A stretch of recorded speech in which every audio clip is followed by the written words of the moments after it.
ஹalleluya. கர்த்தர் நல்லவர். ஆமென். ஸோ இந்த 19ஆம் நாள் காலையில் வந்திருக்க உங்களை யாவரையும் இயேசுவின் நாமத்தில் வாழ்த்துகிறேன். விசேஷமாய் தொடர்ந்து இந்த 2 நாட்கள் வாங்க, அதிகமாக ஜெபிங்க. கர்த்தர் கண்டிப்பாக நம்முடைய விருப்பங்களையும் நம்முடைய எல்லா விதமான தேவைகளும் அவர் சந்திக்க வல்லவராக இருக்கார். ஆமென். ஸோ ஆல்மோஸ்ட் அநேக பேருக்கு சாட்சி இருக்கும் நான் நம்புகிறேன். ஸோ தொடர்ந்து நாம் நாளைக்கு வருவீர்கள் என்றால் நம் தேவனை நம் சாட்சியோடு மகிமைப்படுத்தலாம். கர்த்தர் நல்லவராக இருக்கார். ஆமென்.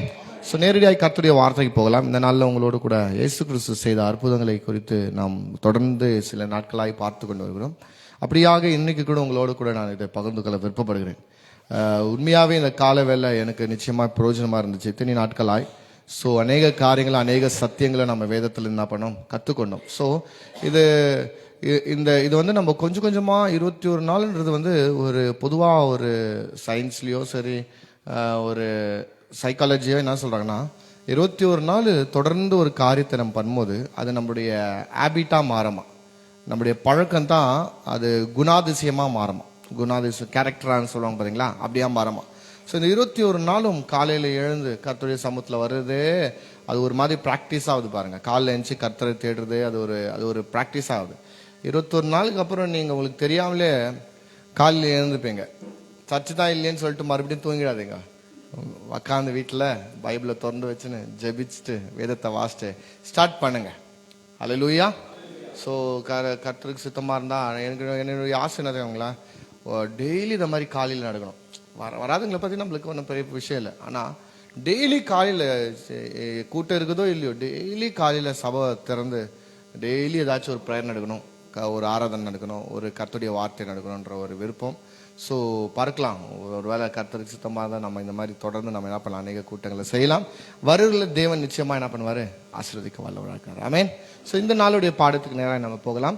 ஸோ இயேசு கிறிஸ்து செய்த அற்புதங்களை குறித்து நாம் பார்த்து கொண்டிருக்கிறோம். அநேக அற்புதங்களை குறித்து நாம் பார்த்தோம். இன்றைக்கு கூட உங்கள் மத்தியில் ஒரு அற்புதத்தை நான் காண்பிக்க விருப்பப்படுகிறேன். லூக்கா எழுதின சுவிசேஷம் 9ஆம் அதிகாரம் 41ஆம் வசனத்திலிருந்து நம்ம பார்க்கலாம். லூக்கா எழுதின சுவிசேஷம் 9ஆம் அதிகாரம் 41. இயேசு பிரதியுத்தரமாக விசுவாசம் இல்லாத மாறுபாடான சந்ததியே எதுவரைக்கும் நான் உங்களோடு இருந்து உங்களிடத்தில் பொறுமையாய் இருப்பேன். உன் மகனை இங்கே கொண்டு வா என்றார். கவனிங்க, இயேசு பயங்கரமா திட்டுறாரு. அப்படித்தான் பாருங்க, ஒரு கோவத்தின் உச்சகட்டத்துல இருந்து இயேசு என்ன பண்ண இதெல்லாம் பேசி கொண்டிருக்காரு. ஆனா என்ன இருந்துச்சு ஆக்சுவலான்னு சொல்லிட்டு இதோடைய பின்னணியில இருந்து நம்ம பார்க்க தொடங்கலாம். வாசிக்க 37 வாசிக்கலாம். 37 மறுநாளில் அவர்கள் மலையிலிருந்து இறங்கின போது திரளான ஜனங்கள் அவருக்கு எதிர்கொண்டு வந்தார்கள். ஓகே. அவர்களில் ஒருவன் சத்தமிட்டு போதகரே என் மகனை கடாட்சி தருள வேண்டும் என்று உம்மை வேண்டிக் கொள்கிறேன். அவன் எனக்கு ஒரே பிள்ளையாய் இருக்கிறான். ஒரு ஆவி அவனை பிடிக்கிறது. அப்பொழுது அலறுகிறான். அது அவனை நுரைத்தள்ள அழைக்கழித்து அவனை கசக்கின பின்பும் அவனை விட்டு நீங்குவது அரிதாயிருக்கிறது. அதை துரத்தி விடும்படி உம்முடைய சீஷரை வேண்டிக் கொண்டேன், அவர்களால் கூடாமற் போயிற்று என்றான். போதும், நிறுத்துங்க. இதுதான் சம்பவம். என்ன, இயேசு மலையிலிருந்து இறங்கி கொண்டு இருக்கும் போது திரள் கூட்டான ஜனங்க இருந்தாங்க. அந்த திரள் கூட்டான ஜனங்களை ஒருத்தன் பயங்கரமா கத்திட்டு சொல்றாரு, ஆண்டவரே என்னுடைய ஒரே மகனுக்கு சுகம் என்ன ஆண்டவரே, அவனுக்கு ஒரு ஆவி வருது திடீர்னு. அந்த ஆவி வந்தவன், அந்த ஆவி என்ன பண்ணுதுன்னா அவனை அப்படியே கசக்கி பிழிஞ்சு நொர தள்ள வைத்து, அப்போ கூட அந்த ஆவி போறது அரிதா இருக்கிறது ஆண்டவரேன்னு சொல்லிட்டு வேண்டிக் கொண்டான் பாருங்க.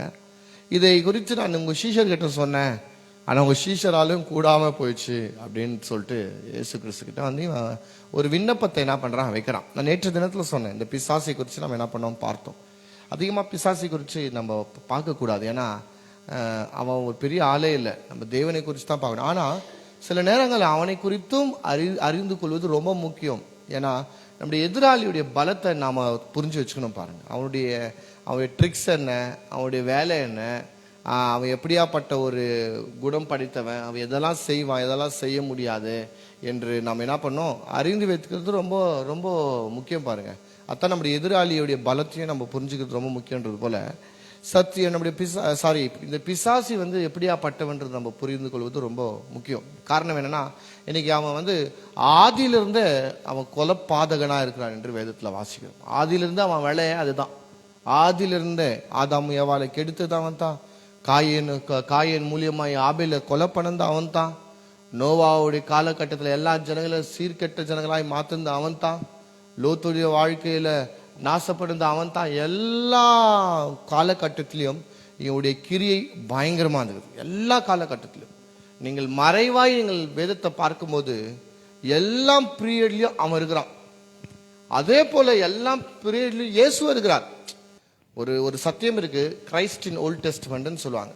பழைய ஏற்பாட்டில் இருக்கும் கிறிஸ்துன்னு சொல்லிட்டு. பழைய ஏற்பாட்டில் கிறிஸ்து நம்மளுக்கு பெருசா தெரிய மாட்டார். இயேசு கிறிஸ்து நம்மளுக்கு நம்ம பார்க்க மாட்டோம். ஆனா அதுக்குள்ள நம்ம பார்க்கும்போது கிறிஸ்து எல்லா புத்தகத்திலே இருக்கிறார், எல்லா அதிகாரத்திலே இருக்கிறார், எல்லா சம்பவத்திலையும் இயேசு கிறிஸ்து உங்களுக்கு நான் காண்பிக்க முடியும். எல்லாமே ஒரு ஐடென்டிட்டியாய், ஒரு நிழலாய், ஒரு என்ன சொல்றதுன்னா, அவரை வெளிப்படுத்தாம ஒரு பேக் ஸ்டேஜ்னு சொல்லுவாங்க பாத்தீங்களா, அது போல மறைவாய் அந்த இடத்துல இயேசு அந்த இடத்துல நம்ம என்ன பண்ண முடியும், பார்க்க முடியும். அதே போலதான் பிசாசியம் பாருங்க. ஆதி முதல் ஆதியாகமம் 1, 2, 3 அதிகாரத்துல தொடங்கினா அங்கிருந்து தொடர்ச்சியா அவனுடைய கிரியை வந்து கொண்டே இருக்குது. மனுஷனை பயன்படுத்துறான், சூழ்நிலையை பயன்படுத்துறான், கடவுளுடைய பிள்ளைகளை பயன்படுத்துறான். காரணம் என்னன்னு கேட்டா, அவன் திட்டமே என்ன தெரியுமாங்க, தேவ திட்டத்தை அழிக்கணும்ன்றதுதான். தேவ திட்டத்தை அழிக்கும்படியாய் அவன் திட்டம், அவன் பயங்கரமா இரவும் பகலும் என்ன பண்றான், வேலை செய்து கொண்டிருக்கான். பிரியமானவர்களை நல்லா கவனிங்க.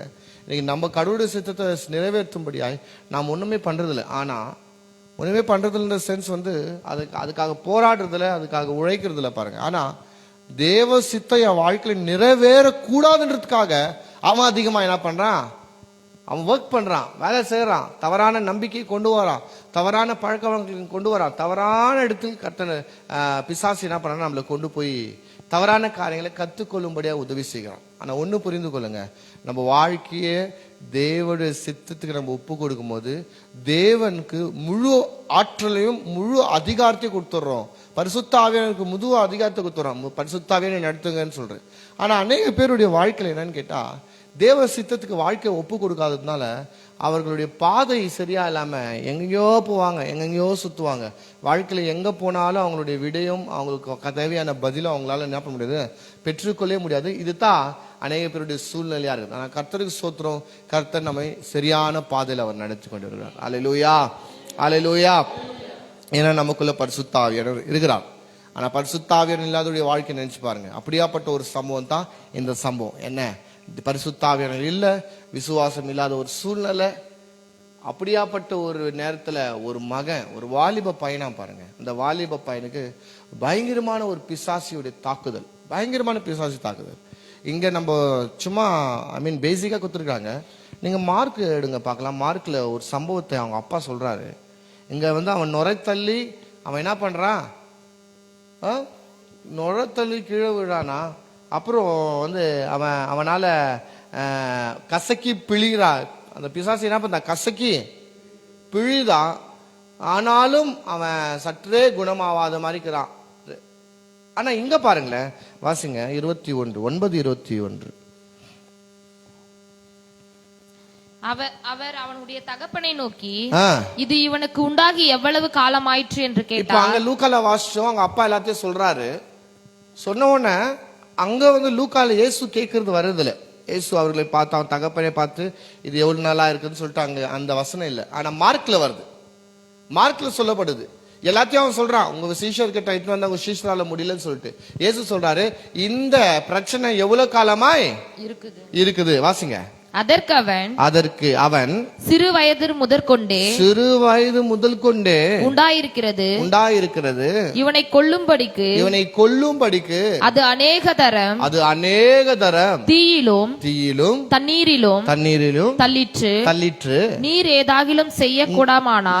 ஏதாவது செய்யக்கூடுமானால் எங்கள் மேல் மனதிறங்கி எங்களுக்கு உதவி செய்ய வேண்டும் என்றார். போது நிறுத்துங்க. பாத்தீங்களா பிசாசுடைய வேலை பாருங்க. அந்த இடத்துல வாசிக்கும் போது அந்த பிசாசு என்ன பண்ணிச்சான், பிழிஞ்சிடுச்சான். யார? அந்த மனுஷனை. ஒரு மனுஷனுக்குள்ள அசுத்த ஆவி வரும்போது அந்த சொல்லுவாங்க பாத்தீங்களா, ஆட்டி படிச்சுட்டா, ஒன்னும் இல்லாம பண்ணிட்டான் அப்படின்ற மாதிரி. அது போல இந்த பிசாசு அதுதான் வேலை. பிசாசி ஒரு மோசமான ஒன்று. மனிதனுடைய வாழ்க்கையில எப்படியாப்பட்ட உயர்த்திருந்தாலும் அவன் தூக்கி வந்து ரோட்ல நிர்வாணப்படுத்தி விட்டுருவான். அதுதான் பிசாசுடைய வேலை. பிசாசி அவமானப்படுத்துவான். பிசாசு ஒருபோது ஒரு மனிதனை உயர்த்த முடியாது. பிசாசி ஒருபோது ஒரு மனுஷனை ஆசீர்வதிக்க முடியாது. பிசாசி ஒருபோது ஒரு மனுஷனுக்கு நன்மை செய்ய முடியாது. ஆனா இன்னைக்கு உலகத்துல செய்து கொண்டிருக்காங்க. காரணம் என்னன்னு கேட்டா, இன்னைக்கு அநேக பேருக்கு வசதி வாய்ப்பு பிசாசி கொடுத்து கொண்டிருக்கான். இன்னைக்கு அநேக பேருடைய வாழ்க்கையில் அற்புதங்களை செய்து கொண்டிருக்கிறார். இன்னைக்கு அநேக சபைகளிலும் சரி, அநேக தேவன் இல்லாத சில இடங்களும் சரி அற்புதம் நடக்குது. சொல்றாங்க நம்ம கிட்டே கிறிஸ்தவர்களே, ஏதாச்சும் பிரச்சனைனா ஏதாச்சும்னா அங்கெங்கேயோ போறாங்க. அங்க போனா நல்லா ஆயிடும்னு சொல்லிட்டு அங்க போனா மருந்து எடுக்கிறாங்க. அங்க போனா ஏதோ மந்திரிச்சு தராங்க. அங்க போனா அதை தராங்க, இதை தராங்கன்னு சொல்லிட்டு வாங்கி வராங்க. அதுல ஏதோ விடுதலை நடக்குது. காரணம் என்ன? பிசாசி இன்றைக்கும் அற்புதங்களை செய்து கொண்டிருக்கிறான். எப்படி?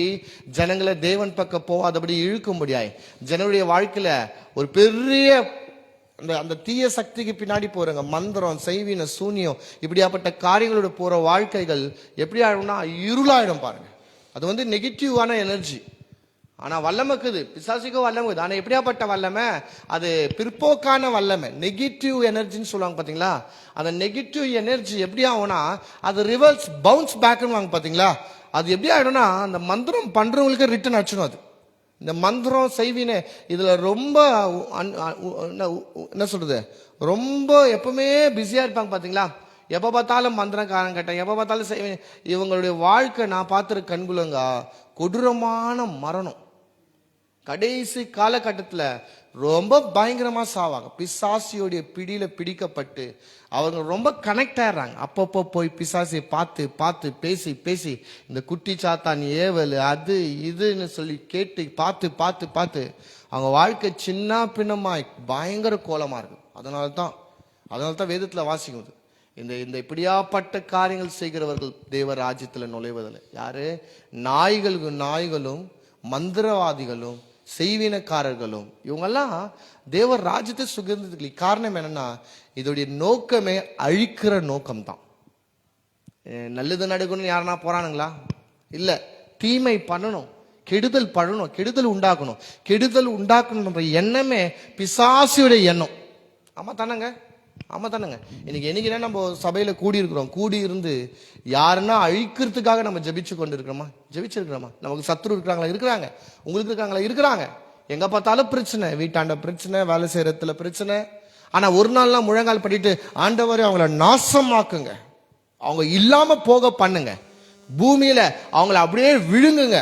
எப்பனா நம்ம ஜெபம் பண்ணியிருப்போமா? பண்ணியே இருக்க மாட்டோம். காரணம் என்னன்னா, நம்மளுக்கு தெரியும் நம்ம தேவன் அப்படியாப்பட்டவர் அல்ல. அதை விட ஸ்பெஷல் என்னன்னா, எனக்கு ஒன்று புரியுது, நம்மளும் அவ்வளோ மோசமானவங்க அல்ல. ஆண்டவரே அவங்கள மாத்துங்க, அவங்க மனதை தொடுங்க, அவங்க என் மேல இறக்க வரட்டும், அவங்களுக்கு எனக்கு இருக்கிற பகை தீரட்டும், அவங்களை நேசிக்கிற இதயத்தை தாங்க. இப்படித்தான் நம்ம ஜெபம் பண்ணியிருப்போம். தவிர ஒரு காலமும் இவர்கள் நாசமாவனம் ஜெபித்திருக்க மாட்டோம். காரணம் என்ன? தேவன் அப்படியாப்பட்டவர் அல்ல. அப்படியாப்பட்ட ஜபத்தையும் நாம் ஏறெடுக்க மாட்டோம் என்று நல்லா புரிந்து கொள்ளுங்க. ஆனா பிசாசி ஆதி முதல் அவன் கொலைபாதகனா இருக்கிறான் என்று நம்ம பார்க்கிறோம். ஃப்ரம் த பிகினிங் நாசப்படுத்துறவனா இருக்கிறான், சாகடிக்கிறவனா இருக்கிறான், வாழ்க்கையில் இருக்கிற எல்லா நிம்மதியும் பிடுங்குறவனா இருக்கிறான். சரி, யோசிச்சு பாருங்க, சின்ன பையன், வாலிப வயசுன்னு நம்ம இப்போ வாலிப வயசு, ஆனா எப்பத்துல அவங்க அப்பா சொல்றாரு, அவன் சிறு வயது முதல் கொண்டு இந்த பிசாசி பிடி. யோசிச்சு பாருங்க, தன் தகப்பன் ஒரே பையன், அப்படிதான் சொல்றாரு பாருங்க, எனக்கு இருக்கிறது ஒரே பையன். இந்த பையனை பார்த்துக்கிறதே ஒரு பெரிய டாஸ்க்கு. காரணம் என்னன்னா, இந்த பிசாசி என்ன செய்யுதுன்னா, அநேக தர தண்ணீர்ல போய் தள்ள பாக்குது, நெருப்புல போய் இவனை தள்ள பார்க்க முடியாது. அவனை சாகடிச்சுக்கணும். அதுதான் பிசாசுடைய ஏம் பாருங்க. பிசாசு என்ன பண்ணா, அந்த ஆத்மாவை எப்படி ஆகிலும் கொலைக்குள்ள போகணும். நான் சொல்றேன் பாருங்க, நேற்று தினத்தில் நம்ம பார்த்தோம், த ஸ்பிரிட் ஆஃப் அஃப்ளிக்ஷன் சொல்லிட்டு பலவீனத்தை உண்டு பண்ணுகிற ஆவி, அடிமைப்படுத்துகிற ஆவின்னு நம்ம பார்த்தோம் பாத்தீங்களா. எல்லாம் ஒரே ஆவி தான் பாருங்க. இன்னைக்கு நம்ம பார்க்கிறோம், இந்த ஆவி எப்படியாப்பட்ட ஆவி? கொலையின் ஆவி, கொலை செய்கிற ஆவி, கொலையை தூண்டுகிற ஆவி. நல்லா புரிஞ்சுக்கொள்ளுங்க. இது வந்து ஒரு விதமான ஒரு ஒரு ஸ்பிரிட் பாருங்க. என்ன ஸ்பிரிட்னு கேட்டா, சில நேரத்தில் இந்த சூசைட் எல்லாம் நடக்குது பாத்தீங்களா, இது லிட்ரலா பிசாசுடைய வேலை தான். சூசைடே யாருடைய வேலை? பிசாசுடைய வேலை தான். ஏன்னா ஒரு விதமான டிப்ரெஷன் இருக்கும்போது இந்த பிசாசி பேச தொடங்குறான். உங்களுக்கு தெரியுமோ தெரியாத தெரியல. ஒருவேளை அப்படியாப்பட்ட ஒரு சூழ்நிலை நீங்க கடந்து போயிருப்பீங்க என்றால் நான் சொல்றது உங்களுக்கு புரியும் பாருங்க. இப்போ எனக்கு அனுபவம் தான் கேட்டா இதை பத்தி எனக்கு அனுபவம் இல்லை. ஏதோ ஒரு கேள்வி ஞானமோ பிறருடைய வாழ்க்கையை பார்த்த ஒரு காரியம் தான். மற்றபடி நம்மளுக்கு இதெல்லாம் வரவே வராது வாழ்க்கையில. ஏன்னா நம்ம தேவனுடைய கரத்தில் இருக்கிறோம். ஆமென். வாழ்க்கையில ஒருபோதும் நான் அந்த மாதிரி நினைச்சதில்ல பாருங்க. சூசைடு சும்மா வாயில சொல்லலாம், ஆனா அந்த முயற்சியில ஒரு காலமும் ஈடுபடல. ஏன்னா நம்ம வாழணும், நம்ம தான் வாழணும், வேற யார் வாழ்றாங்களோ இல்லையோ நம்ம தான் வாழணும். ஏன்னா நீதிமான்கள் நிமித்தம்தான் இந்த பட்டணங்கள் ஆசீர்வாதமா இருக்கும். அல்லேலூயா. நீங்க நம்புறீங்களா இல்லையாங்க? கேஜிஎஃப் நல்லா இருக்கிறதுக்கு காரணம் நான் நம்புறேன், என்னால தான். உங்களால ஏற்றுக்கொள்ள முடியலையா? நான் சொல்றேன் உடனே உங்களால தான். வீட்டுக்கே பிரயோஜனம் இல்லை, எங்க இந்த ஊருக்குன்றீங்களா? இல்லைங்க, அப்படி நினைக்கவே நினைக்காதுங்க. உன்னால என்னால நான் எதை குறித்து சொல்றேன்? கிறிஸ்தவர்கள்னால, கடவுளுடைய பிள்ளைகள்னால தான் கேஜிஎஃப் இன்னைக்கு நல்லா அவ்வளோ நல்லா இல்லை. இல்லை இருக்கிற கொஞ்சம் நல்லா இருக்கிறோம். கேஜிஎஃப்ல தேவ பிள்ளைகள்னால தான் கேஜிஎஃப் நல்லாவே இருக்குது. ஆமென், ஆமென். அப்ப கவனிங்க. அப்ப நான் அதை தான் நம்புறேன் பாருங்க. நான் நல்லா இருக்கணும், நான் இருப்பேன். ஆனா இது இது எப்படி என்ன சொல்ல வராங்க அநேக பேர்னா, இந்த குடும்பத்துல சண்டையோ, கணவன் மனைவி மதியில சண்டையோ, அல்லது ஏதாவது கடன் பிரச்சனையோ, ஏதோ ஒரு பெரிய ஒரு சிக்கல் இருக்கும்போது வாழ்க்கையில ஒரு ஒரு விளிம்புக்கு போறோம் பாத்தீங்களா, ஒரு கட்டத்துக்கு. அந்த நேரத்துல நம்ம வாழ்க்கையில அந்த நேரத்துல நமக்கு குரல் கேட்கப்படும், சத்தத்தை கேட்போம், உணர்வோம், மனசால உணர்வோம். அந்த நேரத்துல தேவ பிள்ளைகளா இருந்தா 2 குரல் கேட்கப்படும். கடவுளுடைய பிள்ளை இல்லைன்னா ஒரு குரல் கேட்கும். புரிஞ்சுக்கங்க நல்லா.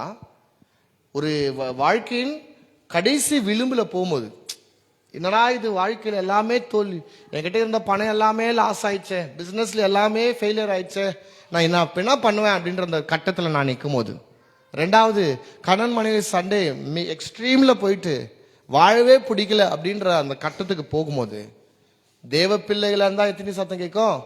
2 சத்தம் கேட்கும். தேவ பிள்ளை இல்லாம அந்நியர்களா இருந்தா ஒரு சத்தம் கேட்கும். அந்நியர்களா இருந்தா அந்த சத்தத்தை ஃபர்ஸ்ட் பார்க்கலாமே.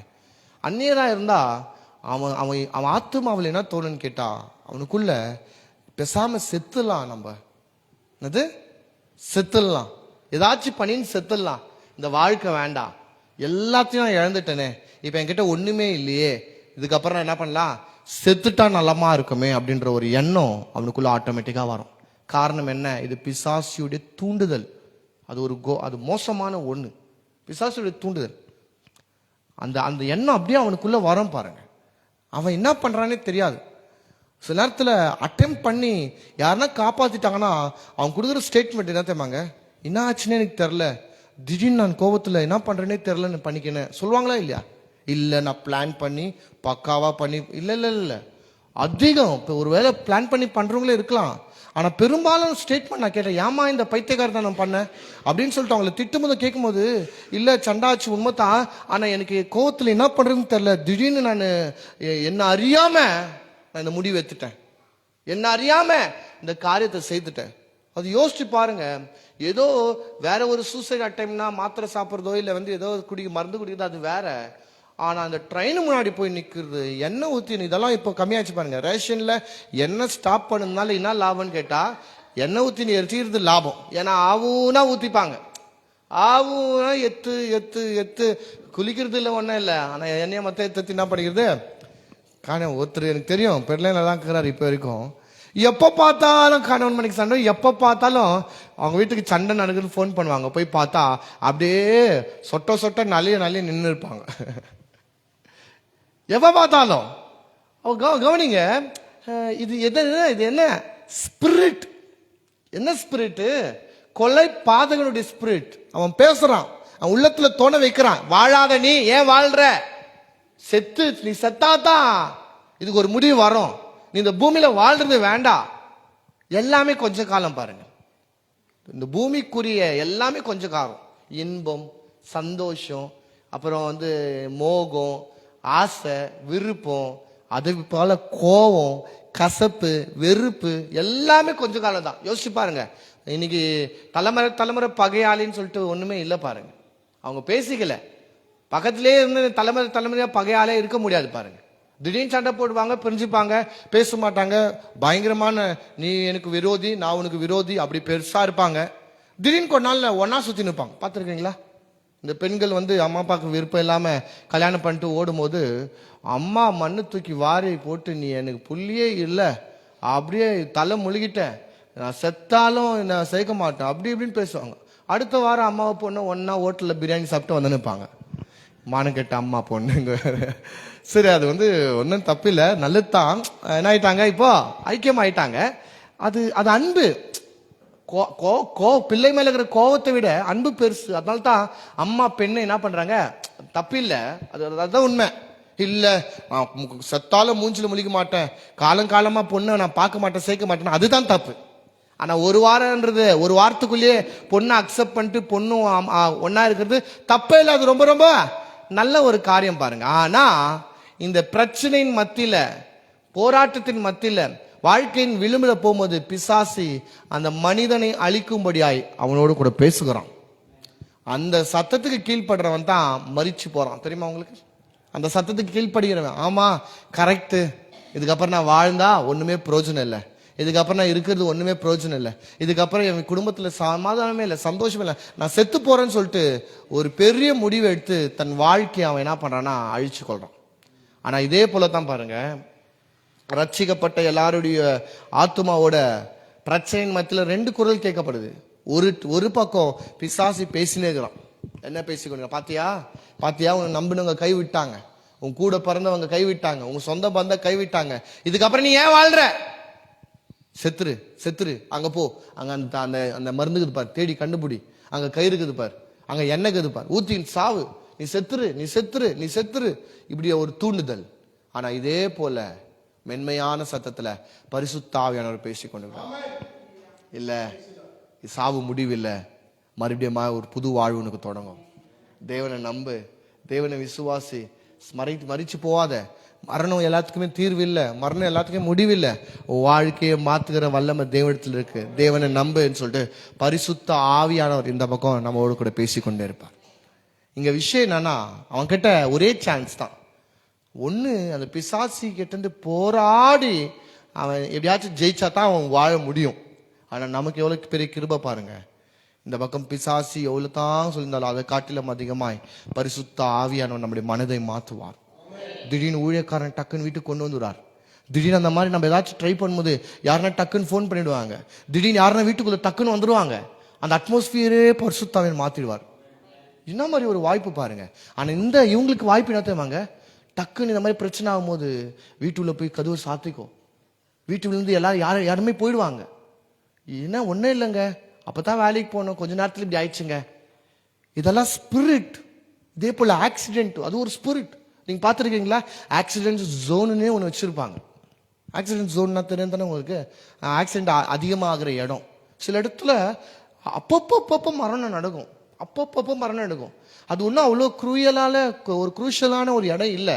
ஏதோ ஒரு ஃபாஸ்ட்டாக வந்து திரும்பி ஆக்சிடென்ட் இல்லை, நார்மலான இடம் தான். அந்த நார்மலான இடத்துல அப்பப்போ டெத்து ஆக்சிடென்ட் நடந்துட்டே இருக்கும். ஏன்? அது ஒரு விதமான ஸ்பிரிட், கொலைபாதகன். அந்த இடத்துல கரெக்டா கிரியை செய்து கொண்டே இருக்கிறான். கொஞ்சம் யாருன்னா என்ன சொல்றான், அசால்ட்டா வரும்போது அந்த வழியில டக்குன்னு அவன் விழுங்கிடுவான். இதெல்லாம் என்ன? அவன் நோக்கம் என்ன? மனிதனை அழிக்கணும், நாசப்படுத்தணும், அவனை இல்லாம போக பண்ணணும். அதுதான் சொல்றாரு, பிசாசுக்கு எதிர்த்து நில்லுங்கன்னு சொல்றாரு. பயப்படாதீங்க, பின்னாடி போவாதீங்க. ஐயோ இல்ல, அவன் பின்னாடி உங்க வாழ்க்கையில கிரியை செய்யக்கூடாது என்றால் ஒரே ஒரு வேலை, நம்ம எதிர்த்து நிக்கணும். டேய் யாரா அவன், வெளியே வாடா சொல்றாங்க. அந்த மாதிரி ஒரு தைரியம். பொதுவா இந்த பிராங்க் எல்லாம் பண்றாங்க பாத்தீங்களா? நைட்ல யாருன்னா வந்து போயிருந்தா பேய் மாதிரி ட்ரெஸ் போட்டுன்னு அப்படியே முன்னு போவாங்க, எல்லாம் ஓடுவாங்க. ஒரு பையன் அவன் என்ன கோவத்துல வந்தானே தெரில, இந்த பேய் பேஷன் போட்டு வந்தோடனே இவன் ஓடாம பேயை பிடிச்சி சரியான அடி அடிக்கிறான், குத்துறா. பேய் பயப்புது, பேய் ஓடுது, பேய் ட்ரெஸ் போட்டு ஓடுறான். பேய்க்கே பயம் காமிக்கிறது இவனுங்கெல்லாம். அது பேய்க்கு அதுதான் பாருங்க. சென்னையில் நாங்கள் படிச்சுட்டு முடிச்சுட்டு வரும்போது இந்த ஸ்கேரி ஹவுஸ்ன்னு இருக்கு. இந்த மாலுங்களெல்லாம் ஸ்கேரி ஹவுஸ்ன்னு சொல்லிட்டு மாலுங்களெல்லாம் கடைசி மாடியில் பேய் வீடுன்னு வாங்க பார்த்தீங்களா, அது மாதிரி ஸ்கேரி ஹவுஸ். அப்போ என் கூட ஒரு பையன் அற்ற பையன், அவன் என்ன பண்ணுறான், உள்ளே போனோன்னு அவனுங்க இவன் பயம் காமிக்கிறது இல்லை, அவங்கள போட்டு அடிக்கிறது. இப்போ யாரும் ஒன்றும் பண்ண முடியாது தானே, உள்ள அவங்கள போட்டு அடிக்கிறது, அவங்கள கொட்டுறது தலைமையிலேயே. பேய்க இந்த எலும்புக்கூடு வேஷம் போட்டு நின்று இருப்பாங்களே, அவங்கள தலைமையில கொட்டிட்டு வர்றது, குத்துறது, அவங்க துணியை பூச்சி இழிக்கிறது. அந்த மாதிரி பேயின்ற பயமே இல்லை. நமக்கும் அப்படிதான். அதை அந்த ஃப்ராங்க் பண்ற ஆட்கள் அல்ல. ஒரிஜினல் பேயை பார்த்தா பயப்படவே கூடாது, பிசாசிக்கு பயப்படவே கூடாது, எதிர்த்து நில்லுங்க. அவனால ஒண்ணுமே பண்ண முடியாது. நான் ஒவ்வொரு நாளும் குடும்பங்களில் பிரச்சனை வரும்போதும் சில நேரத்தில் பலவீனம் வரும்போது நான் அதுக்கு பின்னாடி இருக்கிற பிசாசியை அதட்டுவேன். பிசாசிய, எங்க குடும்பத்துல சமாதானத்தை கெடுக்க உனக்கு அதிகாரம் இல்லை. இயேசுவின் நாமத்துல எங்க சந்தோஷத்தை கெடுக்காமல் இயேசுவின் நாமத்துல வெளியே போ, என் வீட்டை விட்டு வெளியே போ, என் குடும்பத்தை நிம்மதியை கெடுக்க உனக்கு அதிகாரம் இல்லை, கிளம்பு. இடம் கொடுத்துடக்கூடாது, சண்டையை வளர்க்க கொடுக்கூடாது, சமாதானத்துக்கு இடம் கொடுக்கணும், சால்வ் பண்ண இடம் கொடுக்கணும். சண்டையை வளர்க்கறதுக்கும் வீம்பு வளர்க்கறதுக்கும் ஒரு காலமும் நம்ம துணையா இருக்கக்கூடாது. ஏன்னா அது பிசாசுடைய செயல்.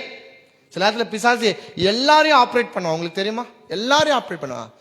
சில நேரத்தில் பாஸ்டர் கூட ஆப்ரேட் பண்ணிடுவாங்க, ஊழியக்காரர்கள் பயங்கரமா ஜபிக்கிறவங்களுக்கு கூட ஆப்ரேட் பண்ணிடுவாங்க. ஏன் இயேசு கிறிஸ்து கூட இருந்த ஆள் தான் பேதுரு ஆப்ரேட் பண்ணிட்டான். ஐயோ ஆண்டவரே நீங்க சாவக்கூடாது. இயேசு சொல்றாரு, அப்பால போ சாத்தானே. யார சொல்றாரு? பேதுருவா இல்ல, பேதுருக்கு பின்னாடி இருந்து சாத்தான்.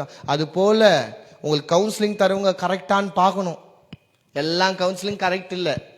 எல்லாம் சொல்றதெல்லாம் கேட்டேன், அவங்க சொன்னாங்க அதனால தான் இதை ஃபாலோ பண்ணி, இவங்க சொன்னாங்க அதை ஃபாலோ பண்ணி இல்ல. ஏன் இவ்வளவு சொல்றேன்னா, இங்க பிசாசு என்ன பண்றான், இந்த வாலிப பையனை சாகடிக்கணும் அநேக தர முயற்சி செய்தானா, எப்படி அந்த பையன் தப்பிச்சுட்டான்? காரணம் என்னன்னா, இவன் மேல தெய்வ திட்டம் இருக்குது. அதை தான் நான் நம்புறேன் பாருங்க, அதை தான் நான் நம்புறேன்.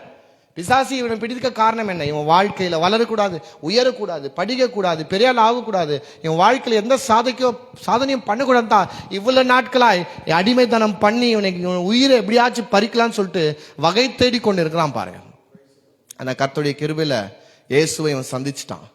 சீஷர்கள்லாம் ட்ரை பண்றாங்க, ஆனா ஒரு மனுஷனாலும் என்ன பண்ண முடியல, சுகத்தை தர முடியல. இயேசு பயங்கரமா திட்டார், ஓ அற்ப விசுவாசிகளே, இன்னும் நான் எவ்வளவு காலம் இருக்க போறேன் உங்க கூட, இன்னும் எவ்வளவு காலம் நான் இருக்க போறேன், இன்னும் கூட உங்களுக்கு விசுவாசம் இல்லாம இருக்குது, விசுவாசம் இல்லாத சந்ததியே அப்படின்னு திட்டுறாரு. ஆனா இங்க மார்க்ல இயேசு ஒரு பாயிண்ட சொல்றாரு, வாசிங்க 23.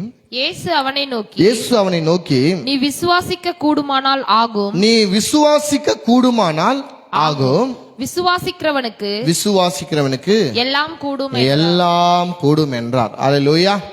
இந்த மார்க்ல எப்படி சொல்லப்படுதுன்னு கேட்டா, அந்த இடத்துல சீஷர்களால முடியல, சீஷர்களுடைய ஜெபம் கேட்கப்படல, சீஷர்கள் இதை செய்யல அப்படின்றது பாயிண்ட் மார்க்ல கூட இருந்தாலும், இங்க இயேசு சொல்றாரு, எப்பா நீ விசுவாசி.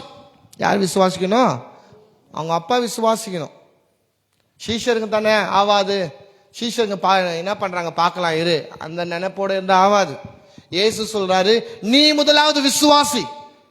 விசுவாசிக்கிறவனுக்கு எல்லாம் கூடும். எல்லாம் கூடும்னா என்னது? அவன் எல்லாமே பண்ணிடுவான்னு அர்த்தம் இல்ல, அவனுக்காக தேவன் எல்லாம் பண்ணுவார்னு அர்த்தம். நீ நம்பினா இந்த மலை நீ தூக்கலாம், நீ நம்பினா இந்த வீடு நீ இடிக்கலாம், நீ நம்பினா இது ஒரே கையில தூக்கலாம். இல்ல, நான் நம்பினா என்னால முடியும்ன்றது இல்ல, நான் தேவனை நம்பும் போது தேவனை நம்புகிறவனுக்கு தேவன் எல்லாம் செய்வார். அதுதான் விசுவாசிக்கிறவனுக்கு எல்லாம். புரியுதா? எத்தனை பேருக்கு புரிஞ்சிச்சு? நாங்க விசுவாசிக்கிறவனுக்கு எல்லாம் கூடும்னா அவன் எல்லாமே பண்ணிடுவான்றது இல்ல, அவன் கடவுளை நம்புறபடியால கடவுள் அவனுக்காக எல்லாமே செய்கிறார். அல்லேலூயா. சொல்லுங்க, எனக்காக எல்லாம் செய்கிறார், நான் அவரை நம்ப வேண்டும்.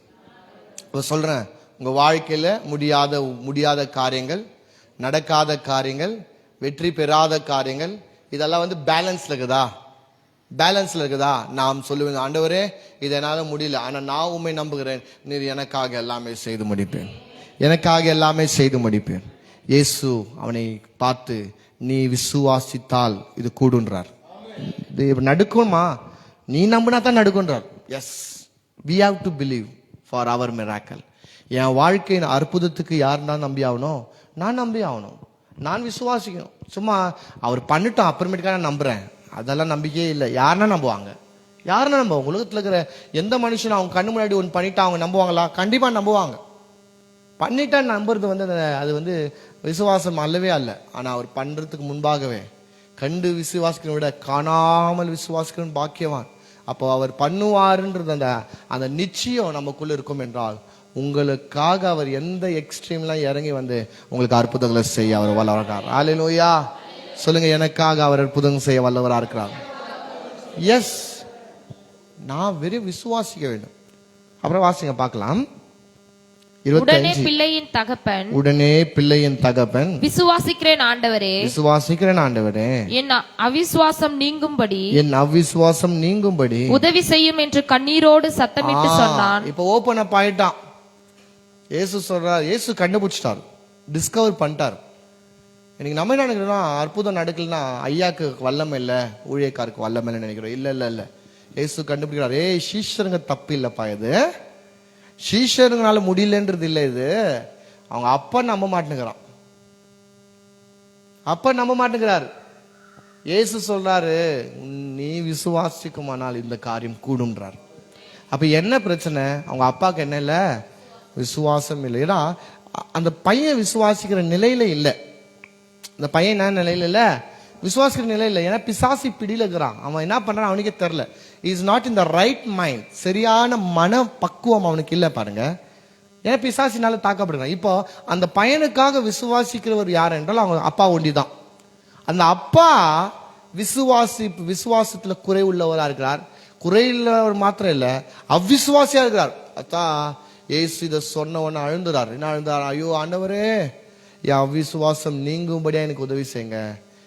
எனக்கு அவ்விசுவாசம். இன்னைக்கு அநேக பேருடைய வாழ்க்கையில தேவனுடைய நன்மையை பெற்றுக்கொள்ளாத காரணம் என்னன்னு நினைக்கிறீங்க? கடவுளை நம்புறதில்ல, முழுமையாய் நம்புறதில்ல, அவர் எனக்கு செய்வாருன்னு நம்புறதில்ல, அவர் எனக்கு பண்ணுவாருன்னு நம்புறதில்லைன்னா இந்த சென்ஸ் உறுதியான நம்பிக்கை நம்மளுக்கு தேவை. சாலிட் ஃபெய்த், உறுதியான நம்பிக்கை. அந்த நம்பிக்கையை தான் தேவன் பார்க்கிறார்.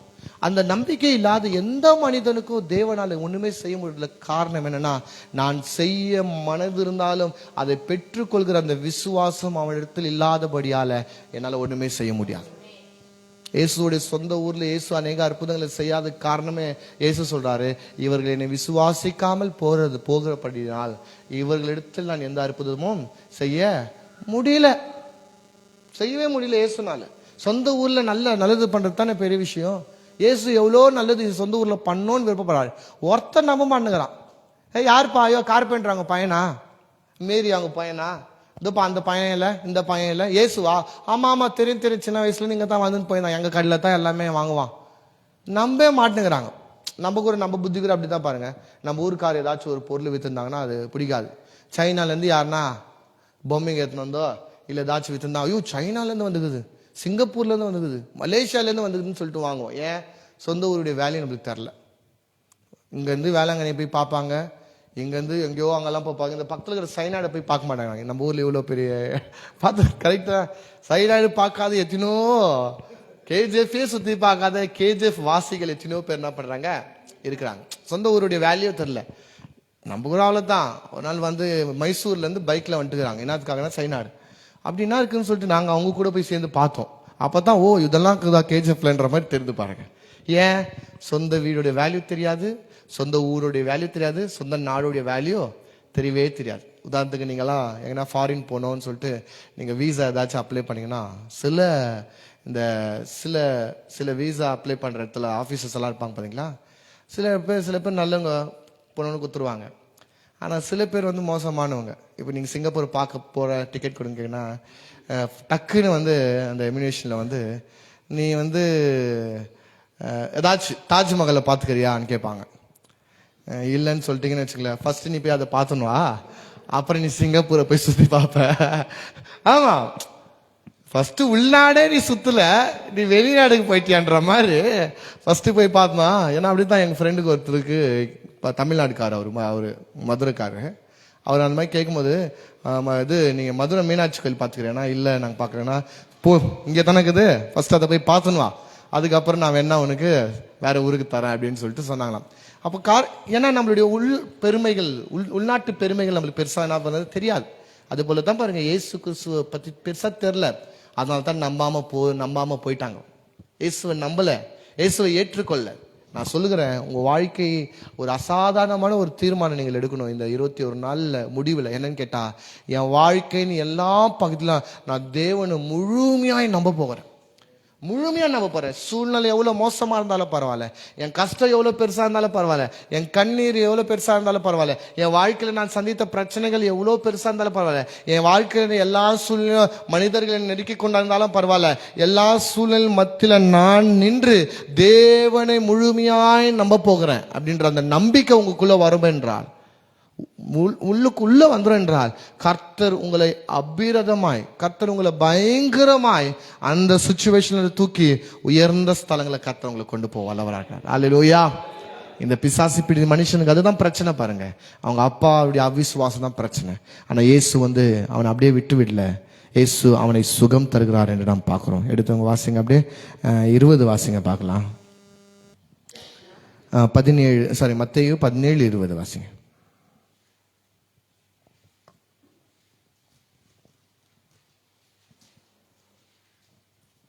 அதற்கு இயேசு, உங்கள் அவிசுவாசத்தினாலேதான், கடுகு விதையளவு விசுவாசம் உங்களுக்கு இருந்தால் நீங்கள் இந்த மலையை பார்த்து இவ்விடம் விட்டு அப்புறம் போய் என்று சொல்ல அது அப்புறம் போம், உங்களால் கூடாத காரியம் ஒன்றும் இராது என்று மெய்யாகவே உங்களுக்கு சொல்லுகிறேன். இந்த ஜாதி பிசாசு ஜபத்தினாலும் உபவாசத்தினாலுமே அன்றி மற்றெந்த விதத்தினாலும் புறப்பட்டு போகாது என்றார். அவர் கலிலியாவிலே. கவனிங்க, அப்ப அந்த பையனை சுகமாக்கிட்டாரு. சுகமாக்கிட்டு இவருக்கு கத்துத்தரார், அங்க இருக்கிற ஜனங்களுக்கும் சீசலுக்கு கத்துறார். கடுகளவுல விசுவாசம் இருக்கணும்ப்பா, கடுகளவுல விசுவாசம் இருந்தாலே மழையை பார்த்து நீ பெயர்ந்து போன்னு சொன்னால் அது போவோம். இப்படியாப்பட்ட ஜாதி பிசாசி உபவாசத்துல அன்று, ஜபத்துல அன்று, வேற எதுலயும் என்ன ஆகாது, போவே போவாது. அது கொஞ்சம் பவர்ஃபுல்லான பி. ஏன்னா கொலை பாதகன், சாகடிக்கிறவன், அவன் சும்மா போயிட மாட்டான். அவனுக்கு பவர்ஃபுல்லான பிரேயர் தேவை. சும்மா போயிட மாட்டான். அதுக்கு உபவாசமும் ஜபமும் தேவைன்னு சொல்லிட்டு இயேசு கத்தார். எனக்கு அன்பான தேவனுடைய பிள்ளைகளே, இந்த ஜபம், விசுவாசம், உபவாசம் இவைகளெல்லாம் எப்படியாப்பட்டதுன்னு கேட்டா, உங்கள் விசுவாசத்தை வளர்க்கும்படியாக உதவி செய்யாது. எல்லாமே அதுதான் ப்ராசஸ். ஏன் 21 நாள் நம்ம வைத்துக்கிறோம் என்றால், தினந்தோறும் நீங்க வசனத்தை கேட்க கேட்க கேட்க கேட்க, அற்புதங்களை கேட்க கேட்க கேட்க கேட்க, சாட்சிகளை கேட்க கேட்க கேட்க உங்களுக்குள்ள அந்த விசுவாசம் வந்துடும், அந்த நம்பிக்கை வந்துடும், தேவனை தேடுகிறது வந்துடும். பாருங்க, டெய்லி நீங்க சும்மா ஒரு உங்களுக்கு தெரியாத பாஷையில ஒரு 4 வார்த்தையை கத்துக்கங்களேன். 21 நாளுக்கு அப்புறம் உங்களுக்கு ஒரு பஞ்ச் ஆஃப் வார்த்தை தெரியும், ஒரு பாஷையை நீங்க கத்துப்பீங்க. அதனால தான் இப்போ 30 நாள்லயே 30 நாள்ல ஒரு லாங்குவேஜ் கத்துக்கலான்னு புக்கு அதிகமான புக்கு வருது. காரணம் என்னன்னா, கத்துக்க முடியாதெல்லாம் ஒன்றும் இல்லை. பேசிக்கான காரியங்கள் எல்லாம் கத்துக்கலாம் 30 நாள்ல. டெய்லி ஒரு மணி நேரம் செலவு பண்ணா கத்துக்கலாம். அப்ப அது போலத்தான் பாருங்க, இது அந்த மாதிரி ஒரு பிராக்டிஸ் தான். டெய்லி ஜெபிக்கும் போது, டெய்லி வசனத்தை வாசிக்கும் போது, நம்ம அறியாம தேவன் மேல வைக்கிற விசுவாசம் நம்மளுக்குள்ள வளர்ந்து கொண்டே இருக்கும். பாருங்க, வளர்ந்து கொண்டே இருக்கும். அந்த வளர்ந்து கொண்டிருக்கிற விசுவாசம் இங்க சொல்லப்படுது, அது என்ன வேணாலும் செய்யுமா. கடுகளவுல விசுவாசம் இருந்தாலும், நீ மலையை பார்த்து பேன்னு சொன்னாலும் அது அப்புறம் போகும் என்று சொன்னார். அது அப்புறம் போ, உங்களால் கூடாத காரியம் ஒன்றும் இராது என்று மெய்யாகவே உங்களுக்கு. யாருக்கு? விசுவாசம் இருக்கிற ஆட்களுக்கு அவர்களால கூடாத காரியம் ஒன்றுமே இல்லை என்று இயேசு என்ன பண்ணாராம் சொன்னார் என்று பார்க்கிறோம். பிரியமானவர்கள், இந்த காலவேளை நான் சொல்றேன், உங்களால விசுவாசிக்க கூடும் என்றால் உங்களால கூடாத காரியம் ஒன்றுமே இல்லை. தேவன் உங்களுக்காக யாவையும் செய்து முடிப்பார். அல்லேலூயா. கர்த்தர் தாமே இந்த வசனத்தை ஆசீர்வதிப்பாராக. தொடர்ந்து நாளைக்கு வாங்க சில காரியங்கள்.